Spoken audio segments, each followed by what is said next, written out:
Hello అండి. అందరికీ నమస్తే. అందరూ బాగున్నారు కదా!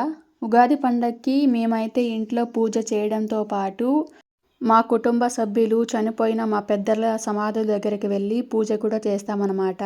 సో, మా పొలం దగ్గరికైతే వచ్చేసాం. మా పొలం దగ్గరైతే మా పెద్దవాళ్ళు, మా అమ్మ, నాన్న, అక్క చనిపోయినారు కదా! వాళ్ళ సమాధులనమాట ఇవి. చనిపోయిన వాళ్ళకి చాలామంది గోరీలనేవి కట్టిస్తూ ఉంటారు. మా సైడ్ అయితే చాలా తక్కువండి. ఒక ఇద్దరు, ముగ్గురు తప్ప చాలా తక్కువ అసలు ఈ పక్క కట్టించడం. గోరీలు ఎట్లా కట్టించమనమాట. సో, ఇట్లా చిన్న బండలాగా పెట్టి గుడిలాగా పెట్టేస్తామనమాట.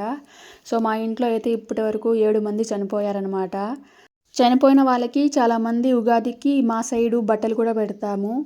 కొత్తగా చనిపోయినప్పుడు 1 ఇయర్ లోపు బట్టలు పెడతాం. తర్వాత అందరికీ కలిపి ఇట్లా ఉగాది పండగొస్తే ఎవరి శక్తి మేరకి వాళ్ళు బట్టలనేది పెడుతూ ఉంటారనమాట ఇంట్లో. ఇంట్లో బట్టలు పెట్టి ఇంట్లో పూజ చేసిన తర్వాత ఇట్లా సమాధుల దగ్గరకొచ్చి కూడా పూజ చేస్తూ ఉంటారు. ఇయర్‌కి ఒకసారే వచ్చి ఇట్లా వాళ్ళకి పూజ చేస్తామనమాట.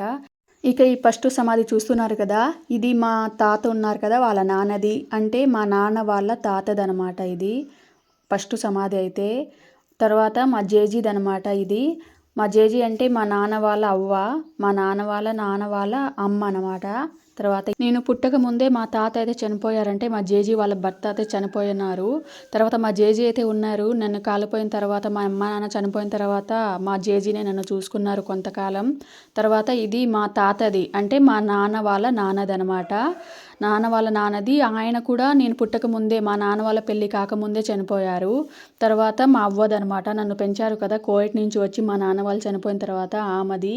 తర్వాత మా నాన్నదనమాట. మా నాన్న తర్వాత మా అమ్మదనమాట. తర్వాత ఇది లాస్ట్ వచ్చి మా అక్కదనమాట. అంటే ఎవరైతే పెద్దవాళ్ళు ఉంటారో ఫస్ట్ నుంచి అలా వేసుకుంటూ వస్తారనమాట. ఆర్డర్ వైజ్‌గా ఎవరైతే పెద్దవాళ్ళు ఫస్ట్ పెద్దవాళ్ళు, తర్వాత చిన్నవాళ్ళు అన్నట్లు. ఇక ఎవరైతే భార్యాభర్తలు ఉండి ఫస్ట్ ఎవరైనా భర్త చనిపోతే తర్వాత భార్యకు కొంచెం స్థలం వదిలిన తర్వాతే వేరే వాళ్ళకి వేస్తారనమాట చనిపోయిన తర్వాత ఇట్లయితే మేము. సో, ముందైతే మా నానమ్మ చనిపోలేదు. మా నాన్నమ్మ బాగున్నారు. ఫస్ట్ మా అమ్మ, నాన్న చనిపోయినారనేసి మా నానమ్మకు కొంచెం ప్లేస్ వదిలి తర్వాత మా నాన్న వాళ్ళని వేసినారనమాట. సో, తర్వాత మా అక్కకి అలా వేశారు. ఇది లాస్ట్‌ది ఉంది కదా! ఇదైతే మా అక్కది. చూడండి ఇదైతే వేప చెట్టు నీడలో ఉందనమాట. ఇక్కడ వేప చెట్టు ఎప్పటినుంచో ఉంది. ఇంకా చాలా పెద్ద వేప చెట్టు అయితే ఉన్నింది. అది పొలం సగం ఆక్రమించేసింది. పంట పండడం లేదనేసి అదైతే కోసేసాము. సో, చుట్టూ చూడండి గడ్డి అయితే ఉందనమాట. గడ్డి ఆవులకి గడ్డి వేసాము. ఇప్పుడేం పంట వేయలేదు ఈ చేనులో అయితే. సో, మొత్తం శుభ్రం చేసి ఉగాది పండగ కాబట్టి మొత్తం పూజ చేస్తున్నామన్న వచ్చి. నేను మా చిన్నాన్న, మా తమ్ముడు, మా చిన్నాన్న పిల్లలందరూ వచ్చి కూడా పూజ చేస్తున్నాం. టెంకాయలు కొట్టేసి ఇక్కడ కొంచెంసేపు ఆగి వాళ్ళని మొక్కి వెళ్ళిన తర్వాత మళ్ళీ ఇంట్లో బట్టలు అట్లా పెట్టడం అట్లా కూడా చేస్తారనమాట. ఈసారి అయితే మేము బట్టలేం పెట్టడం లేదు. సో, ఇవి అనమాట మా అమ్మ, నాన్న వాళ్ళ సమాధులు. సో, ఇంతమంది అయితే చనిపోయారు. ఇప్పటికి 7 మంది అనమాట. మా నాన్న వాళ్ళ అవ్వ, తాత, మా నాన్న వాళ్ళ అమ్మ, నాన్న, మా అమ్మ, నాన్నలిద్దరు, మా అక్క మొత్తం 7 మంది అయితే చనిపోయారు. మా సైడ్ అందరూ ఉగాదికి ఈ విధంగా పొలం దగ్గరకొచ్చి వాళ్ళకి పూజలు అలా చేస్తారనమాట. ఇంకా ప్రసాదం అట్లేం పెట్టరు. బియ్యము, బెల్లంతో పాటు ఇంకా ఏమైనా ఉగాది పచ్చడి అట్లా తెస్తే పెడతాం అంతే అనమాట. సో, ఇక్కడ చూస్తున్నారు కదా! నీళ్ళు పోస్తున్నాం అనుకుంటున్నారేమో అదేం కాదు నాటుసారా అనమాట. ఇక్కడ ఇంకో ఆచారం కూడా ఉందండి మా సైడు.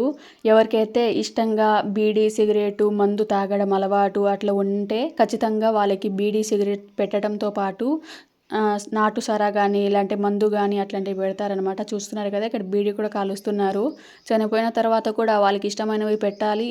లేకపోతే వాళ్ళు మన మీద కోప్పడతారు అనేసి ఈ పక్క మా సైడ్ ఆచారం. వద్దన్నా సరే వాళ్ళ ఆచారం అయితే అసలు మానరనమాట. నేను మా నాన్నకి చాలా సార్లు చెప్పాను. చనిపోయిన తర్వాత కూడా ఎందుకు పెట్టడం అనేసి. కానీ వాళ్ళ ఆచారము అది పెట్టకపోతే వాళ్ళు బాధపడతారు. సంవత్సరానికి ఒకసారే కదా! అక్కడ పెడితే చూడండి పొగ ఎంత బాగా పోతుందో, ఎంత బాగా తాకుతున్నారు అని అంటూ ఉంటారనమాట. సరే మీ ఆచారం మీది అనేసి పెట్టుకోండి అనేసి మేమైతే ఏమనము. ఇంకా బీడీ, సిగరెట్‌తో పాటు నాటు సారా ఇప్పుడు దాకా పోసారు కదా! అదైతే పోస్తారనమాట. కొంతమందికి అలవాటు ఉన్న వాళ్ళకి పోస్తారు.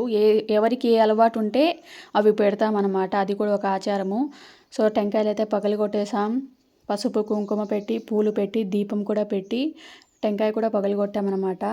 సేమ్ ఇంట్లో పూజ చేసినట్లే ఇక్కడ చేస్తాం. ఇక్కడైతే ఎక్కువ గాలి ఉంది. దీపాలు పెడుతున్నాం. 2 సార్లు పెట్టామనమాట. ఆరిపోతున్నాయి. ఎదురుగా ఉన్నాయి కాబట్టి గాలి ఎక్కువ వస్తూ ఉంటుంది. సో, ఈ విధంగా అయితే వాళ్ళకి స్థలం కూడా వదులుతామనమాట. పొలంలో ఒక సైడు స్థలం కూడా వదులుతాం. చనిపోయిన వాళ్ళ కోసమే ఈ స్థలం వదులుతారనమాట. ఈ విధంగా మా ఉగాది పండుగ అయితే ముగుస్తుంది. ఇంట్లో పూజ చేసిన తర్వాత, ఇక్కడ పెద్దవాళ్ళకి పూజ చేసిన తర్వాత ఇంకా ఏమన్నా తినాలనుకుంటే తర్వాత తింటామనమాట. ఈ విధంగా మేమైతే ఉగాది జరుపుకుంటాం. ఇది అండి ఇవాల్టి వీడియో. ఈ వీడియో నచ్చితే ఖచ్చితంగా లైక్ ఇవ్వండి. కొత్తగా ఎవరైనా చూస్తూ ఉంటే మా ఛానల్ సబ్స్క్రైబ్